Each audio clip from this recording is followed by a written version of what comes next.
Coming up on Sports Paws, men's lacrosse looks to finish MAC play 6-0, but Marist stands in the way of perfection. And the softball team looks to make a late season push in the MAC as the team had a 2-game set against in-state rival Fairfield. We have the details on the weekend series. Plus, Robin Brown shares a story of inspiration on Meet the Bobcats and our top 10 plays of the year. Let's get it going. Sports Paws starts now.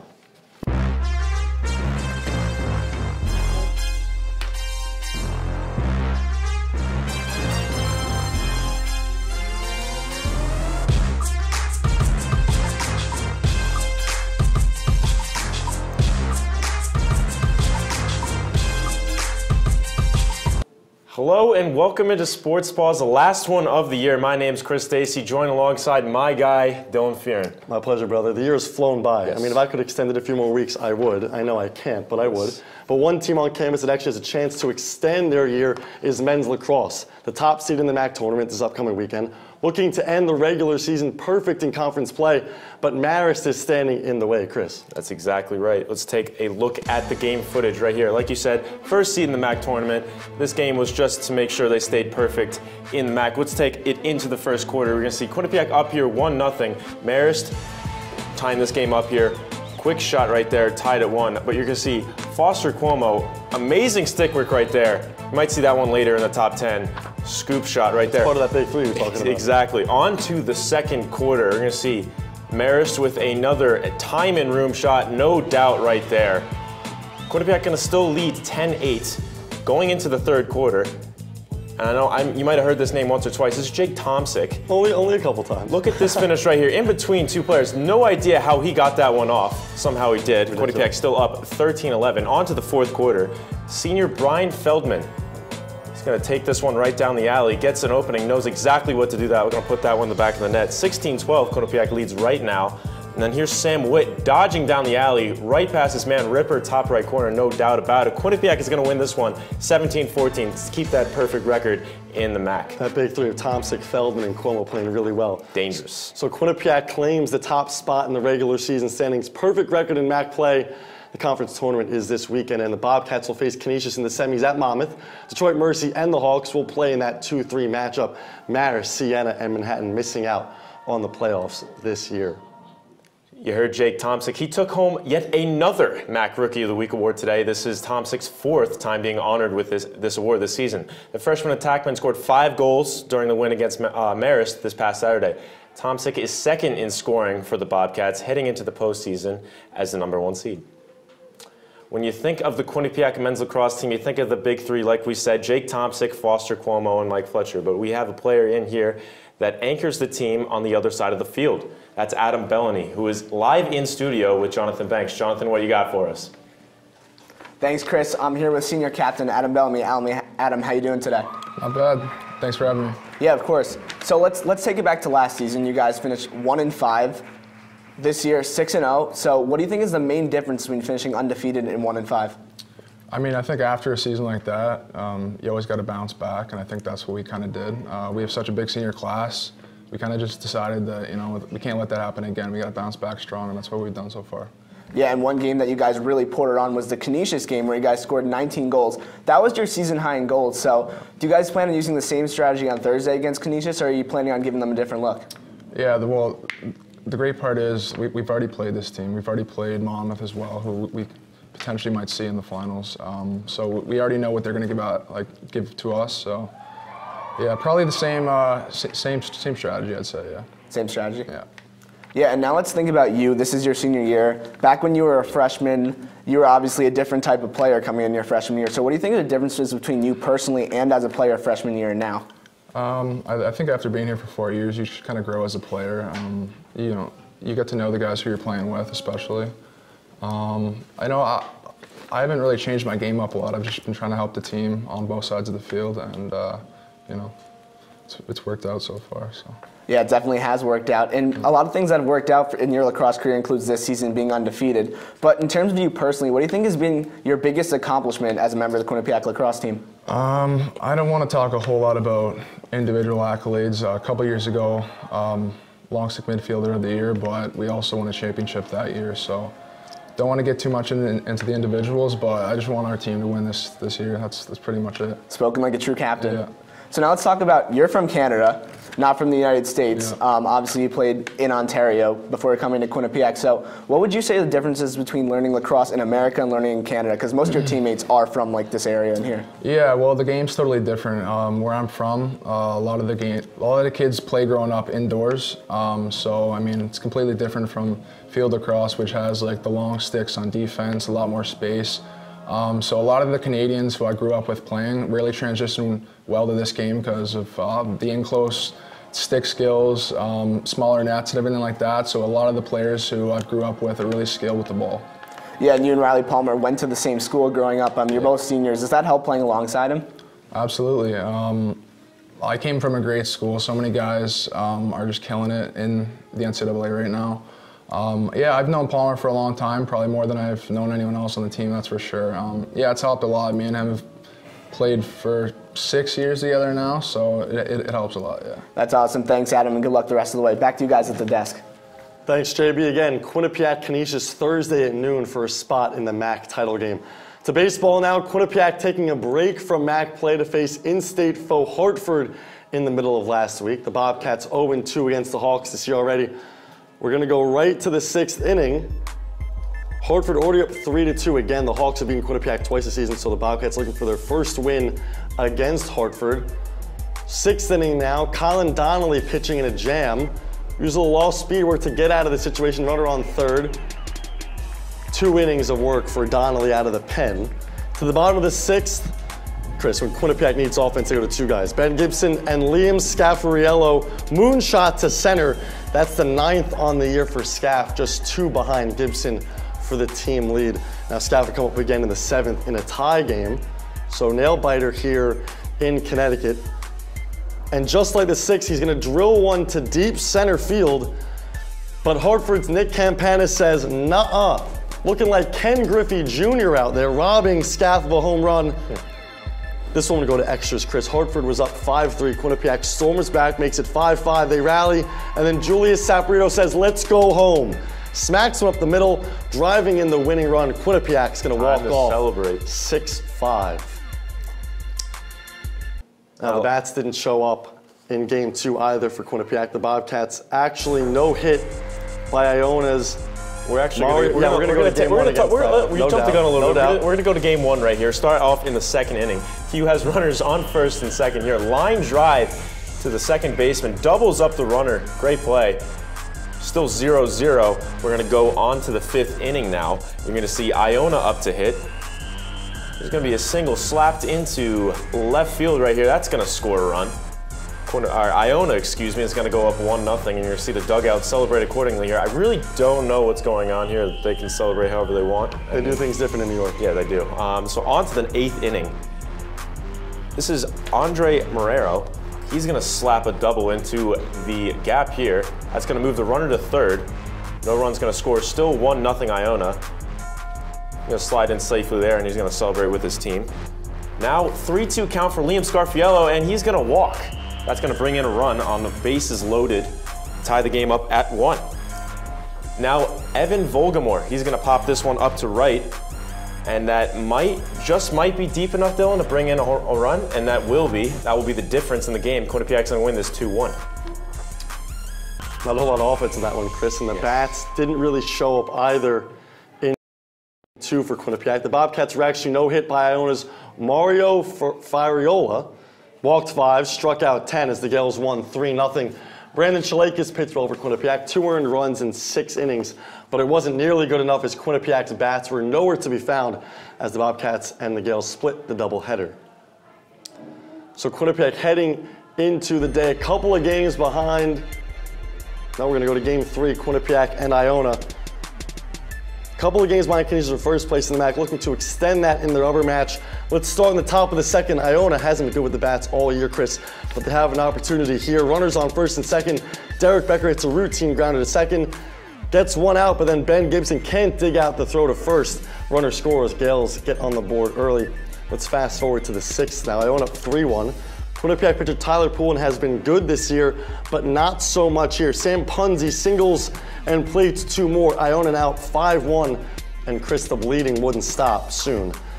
Later on in the inning, Tyler Bruno wants to get into the action. Grounder through the left side, hits off Arthur Correa. 2 more come home, and Iona's stunning Quinnipiac on the road so far, 7-1. Now, the only bat that really showed up for Quinnipiac on the day was Ben Gibson. He's been one of their best hitters all year. And trying to get the comeback train going, he's going to blast his 2nd home run of the game. Quinnipiac would add a couple of more, but not nearly good enough as Iona wins 9-4 and takes the series. Shocking from Quinnipiac, who has been so good, Chris, this entire year, losing a series on the road to a team like Iona, who's second to last in the MAC. Well, beat reporter Robin Brown was there. We're going to see how she talked to the coaches and players after the game. Robin, what do you have for us? 4 home runs hit by 3 separate Bobcats was not enough to lift Quinnipiac over Iona as they fall 9-4. 2 errors made by shortstop Ian Osberg on overthrows and 2 balls under the glove of left fielder Andre Marrero led to a hole that the Bobcats could not crawl out of. You know, two balls took bad hops. You know, I think the last one he just took his eyes off it a little bit, so when it took that bad hop, it got over his glove. You know, he was trying to make a throw before he had the ball, so it took a bad hop on him. So, you know, mistakes happen. Difference is, you know, we got to make adjustments to it to be better moving forward. The mindset is to, you know, learn from our mistakes, learn from our errors and everything like that, fix it during practice, and come out with a mentality to run over Niagara. That's the only thing that we got to do. It's just you got to wipe it, learn from it, and then be better.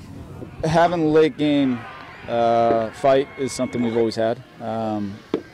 Every game we've played, these guys have never given up. The difference was we faced a team this weekend that came in and they executed everything right. We just didn't get control of the series, and credit to them for the way they battled. You know, the game's about adjustments. These guys have done it before. It's not the first series that we've lost, and it's not a series that's going to determine our season. The Bobcats return to the field in Hamden for a non-conference matchup on Wednesday against Central Connecticut before resuming MAC play this weekend to take the series against Niagara University. For Q30 Sports, I'm Robin Brown. Thanks, Robert. We're going to take a look at the MAC standings for baseball right now. Quinnipiac still atop the conference at 11-3, 20-21 overall. Marist not far behind at 10-4. Then Canisius, Manhattan, Monmouth round up the top 5, and then followed by Siena, Ryder, Niagara, Fairfield, Iona, and then St. Peter's still looking to get that first dub in conference play. And haven't even won this year. Tough year in St. Peter's right now. 0-32, never easy in Jersey City. No. So Quinnipiac drops 2 out of 3 to Iona, but still surprising a lot of people atop those MAC standings. All right, when we come back, the notorious Mike Dalton joins us and explains why the softball team continues to struggle. And the acrobatics and tumbling team is making a run in the postseason. See how the team did as the season came to an end on Sunday when we come back.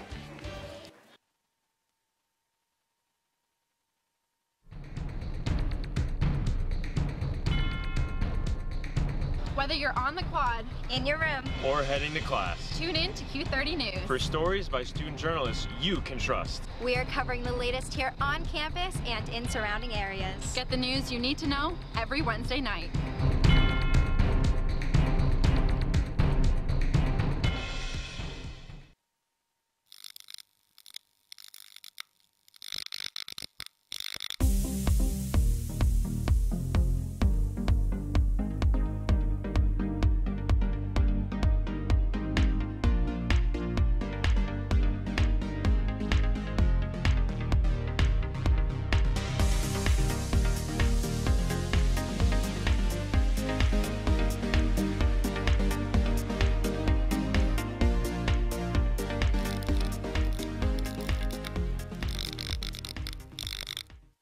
Coming up on #that, we talk about some fun events around Quinnipiac's campus. And we talk about some weird news that's been discussed around Twitter. All that and more, we are your source for Quinnipiac's entertainment news.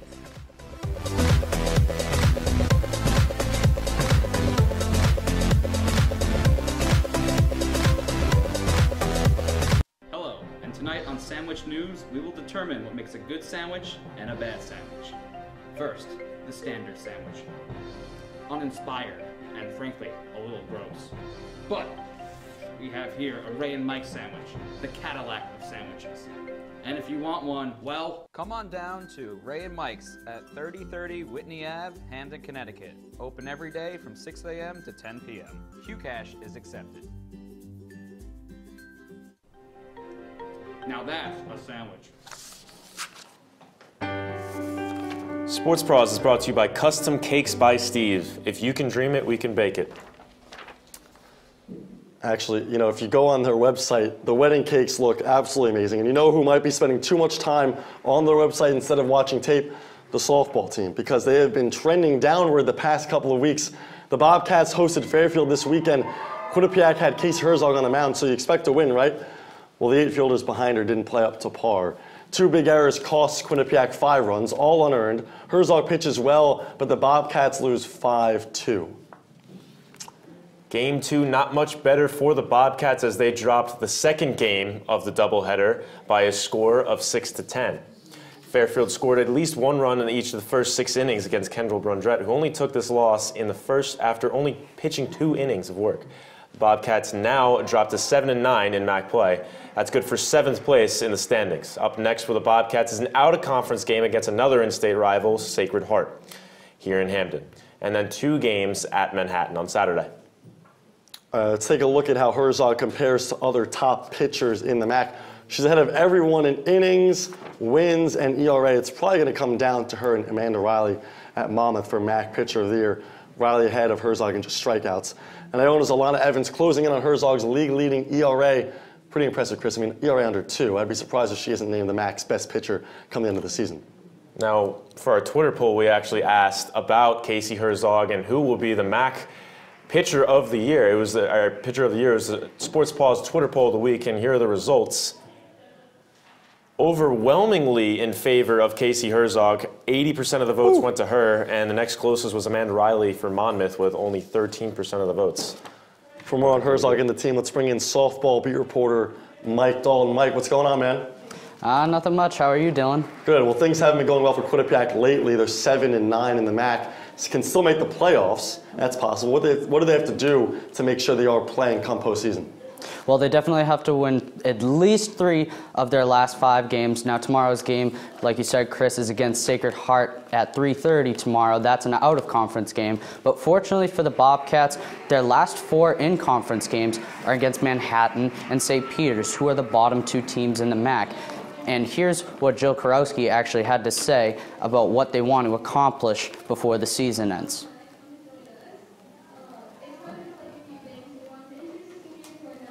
Well, Mike, we're looking like you're having some technical difficulties. So my next question for you is, does this team need to focus more on offense or defense going forward? No question, it's defense. Now, even though Jill Karowski did say that she would love her team to improve on both, I think it's got to be defense. When I was at the Fairfield doubleheader game this weekend, Emily Chaya dropped a routine fly ball in left field, and then Abby Long did the same thing in Game 2. Plus, the Bobcats had a lot of trouble fielding hard-hit ground balls all throughout the course of the doubleheader. So definitely defense has to step up, especially with, top teams like Monmouth, Marist, Iona, who will definitely take advantage of those little mistakes. It's always both.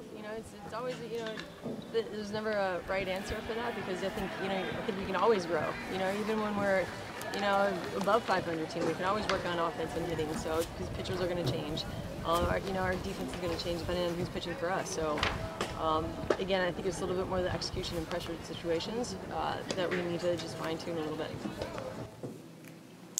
Mike, we've seen the bats struggle and the pitchers too, aside from Herzog. Can we expect some lineup changes soon, pitching changes? I mean, there's only a couple of games left. What do you expect? Well, Coach Karowski kept it plain and simple. She said, no, we will not see any changes anytime soon for the Bobcats. But I agree with that to an extent. I think the Bobcats should really focus on trying to steal some more bases. They've only attempted to steal 27 bases over the season. That is 4th lowest in the conference. And I think, if Quinnipiac is not getting a lot of base runners, which they didn't over this weekend, I think they definitely have to take those risks. No, we're not going to change anything. You start changing stuff at this point in the season. you know, that's when you lose some of that trust. So, you know, we're still gonna, you know, drop our shoulder, keep moving forward, and, you know, hope for the best next weekend.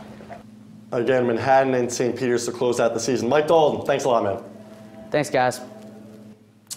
There was yet another women's Quinnipiac team competing for a national title. The acrobatics and tumbling team made it to the championship after defeating Azusa Pacific University in the semifinals. Bobcats moved on to face Baylor in the NCATA finals, the same team that eliminated them last year in the semis. Baylor won its 4th straight title, defeating the Bobcats in the 2018 season. Pretty incredible season for the heck of a run. I tumbling mean, team. you know, really great run. And they made the championship a couple times in the past few years. You know, it's been really impressive. All right, one more break. When we return, both tennis teams looking to punch tickets to the NCAA tournament. One is going dancing, and the other is going home. And we have a special edition of Top 10 Plays of the Year. You won't stick around. You won't want to miss this.